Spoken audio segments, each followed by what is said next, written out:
앵커. 도널드 트럼프 미국 행정부가 이란과의 전쟁 비용을 아랍 국가들에게 분담시킬 가능성이 제기되면서 1990-1991년 걸프 전쟁 당시와는 상황이 다르다는 분석이 나오고 있습니다. 기자.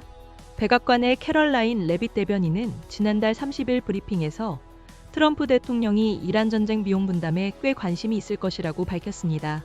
이는 걸프 전쟁 당시 사우디아라비아, 쿠웨이트, 아랍에미리트 등 아랍 국가들이 전쟁 비용의 상당 부분을 부담했던 것처럼 이번에도 비슷한 방식으로 비용이 분담될 것인지 묻는 기자의 질문에 대한 답변이었습니다.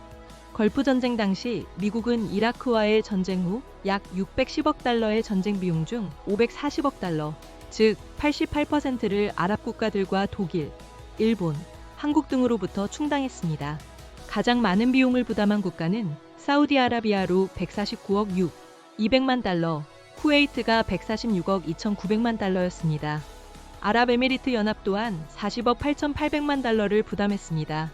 아랍 국가가 아닌 일본과 독일도 각각 19.8%와 13.0%의 상당한 비용을 지불했습니다.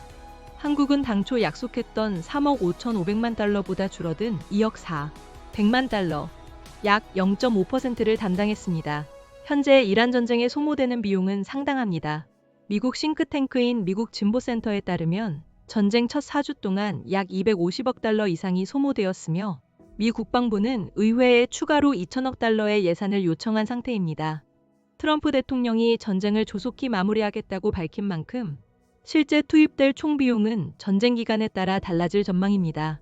트럼프 대통령은 동맹국과의 안보 비용 분담을 강조해왔습니다. 이러한 정책 기조와 레빗 대변인의 발언을 미루어 볼 때 전쟁이 일단락되면 트럼프 대통령이 이란 전쟁의 비용 청구서를 관련국들에게 내밀 것으로 예상됩니다. 기자. 하지만 이번 이란 전쟁은 1991년 걸프 전쟁과는 근본적으로 다른 양상입니다. 걸프 전쟁은 사담 후세인의 이라크가 쿠웨이트를 침공하면서 시작되었고 아랍 국가들의 요청에 따라 미국이 연합군을 구성하여 대응했습니다.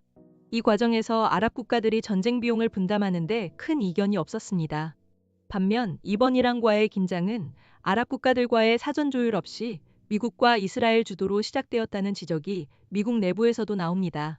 이러한 일방적인 공격으로 인해 이란의 전방위적인 보복이 이어지면서 막대한 인명 및 재산 피해가 발생했습니다. 이러한 배경으로 인해 과거와 같이 원만하게 전쟁 비용 분담이 이루어지지 않을 수도 있다는 관측이 나오고 있습니다. 오히려 비용 분담이 아닌 정가라는 지적이 나오는 이유입니다. 그럼에도 불구하고 이란이 걸프 연안 국가들의 민간 시설까지 공격하면서 안보 위협은 더욱 현실화되었습니다. 전쟁이 종결되더라도 미국과의 공동 안보는 더욱 중요해진 상황입니다. 따라서 미군 주둔으로 안보 이익을 얻는 아랍 국가들이 전쟁 비용 분담에 나설 수밖에 없다는 분석과 함께 관련국들도 일정 부분의 책임을 떠맡을 것이라는 전망도 있습니다.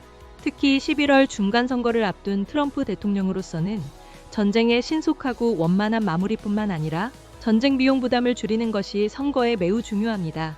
이러한 이유로 트럼프 대통령이 비용 분담에 대해 더욱 강하게 압박할 가능성이 높다는 분석입니다. 앵커. 지금까지 이란 전쟁 비용 분담 가능성에 대해 전해드렸습니다.